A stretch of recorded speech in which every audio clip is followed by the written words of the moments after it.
What is up, guys? Today I'm going to be showing you how to fully disable traction control in your 2017 Lexus IS350.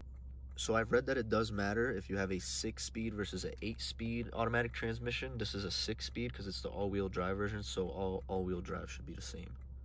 So basically, all you have to do is be still. You don't have to be in park. I just chose to be in park. Hold down this button for 3 seconds. And then you will see the indicator that traction control is fully off.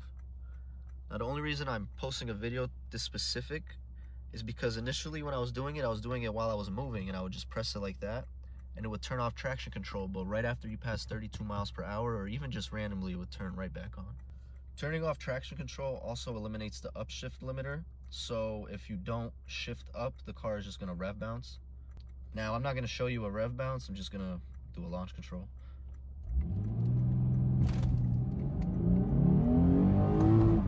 Oh, there was.